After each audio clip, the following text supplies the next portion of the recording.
Hi guys, today we're going to be talking about communication and grammar. The standard we're going to be covering is recognize and correct inappropriate shifts in verb, voice, and mood.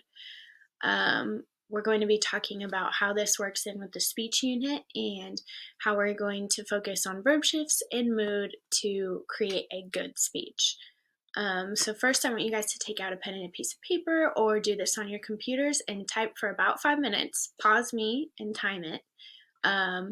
And write for 5 minutes on what your experience with communication has been. So whether that's been good or bad, experiences you've had with teachers or your friends or your parents, assignments like that are confusing. That would be an example of bad communication where the teacher didn't communicate with you, or an example of when a celebrity posted something that was bad communication, that maybe it was a tweet that the president sent or something along those lines. So go ahead and pause me. I'm going to move on and set a timer for 5 minutes, and then we'll get going. So we're going to watch this video from Ryan giving his graduation speech, and it's a really great video. I think you guys are going to like it a lot, but first we're going to talk about reasons why it's important to communicate well. This includes school and work and scholarships, social media, social interactions. I think we've all had those experiences where we've met somebody or we've spoken with somebody where they didn't have great communication skills, and it's just kind of an awkward encounter, and it's really difficult to engage with them because of that. So we want to focus on how we can focus on verb shifts and mood changes to accomplish a good communication level so that we aren't the person who's causing that imbalance, It'll help you write papers for scholarships and to get into college, as well as just do well in school overall. I'm going to play this video for you guys. At this time, Ryan Burton, president of the class of 2015, will welcome you.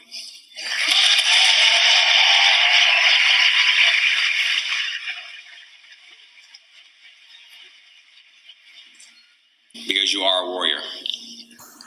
Be phenomenal or be forgotten. Congratulations, class of... Okay, let's talk about the things he did well in his presentation. So I took some things from the Zoom class on things he did well, and I'm going to share it with you guys. I forgot to record the Zoom, which is totally embarrassing, but we're going to do it with this video instead. So Ryan did, this is what your peer said, and so I'm going to document it so that you can come back to this later when you need to remember it, or even just right now. So what Ryan did well was he made a lot of eye contact, which is super important when you're making a speech because it engages you with that audience. He used good vocabulary, which is also really important to step up that intelligence level, especially for like college interviews, job interviews, scholarship essays for English, or anything like that. He worked in some jokes, which is really good so that they can acquaint with the audience. So you guys know, like when Mrs. Springer is teaching in class and she like talks about TikTok or something like that, and it makes you laugh and it makes you feel like she gets you guys. That's something that you want to do when you're making a speech or when you're writing like an informal essay of any sort, so that the person reading it or listening can really feel like you're connecting to them. And that's about knowing your audience. When you make a speech, you really need to know your audience. You also need to include factual information so that you're not just being funny and you're not a stand-up comedian. You need to get the point across too. So if it's a scholarship essay, you're going to want to include things about yourself that are true and factual, awards you've won, but you also want your personality to leak through so that they don't just think you're a robot. But things that Ryan could work on that are really important about speeches is his posture during the presentation. A lot of time he was slouched over, so we could really focus on that. And his tone seemed a little bit like drawn out and dismissive when they're graduating high school, which is a big deal, as you guys know. And he never really addressed himself. He had somebody else address him, which is good, but it would be good in a speech to reintroduce yourself so that your audience definitely knows who you are. That's definitely something I would recommend.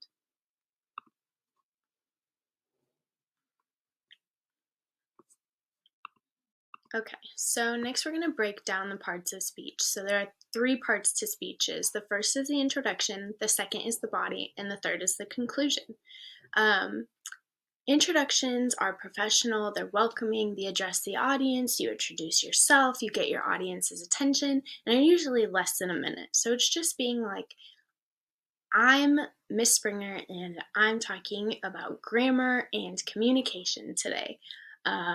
Something that could be good is something that grabs their attention. You really, really, really want them to listen. So something like a crazy statistical fact, like if I told you, this is not factual, but what if I told you that 95% of high school students who graduate have terrible grammar, or they don't know how to speak with other professionals in their field? That would be like a shocking statistic to start out with.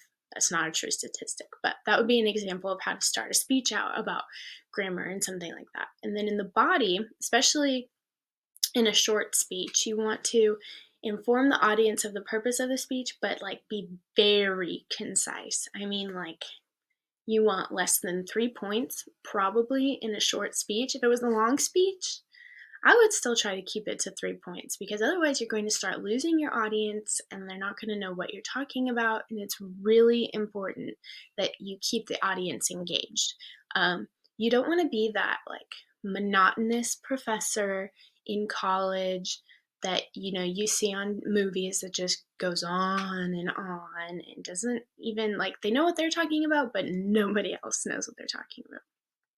So the next thing you want to do is make sure that your points are all organized. So you want them to totally make sense, because otherwise you're just going to be talking about random facts. You know what I mean? You want to bring all those facts together.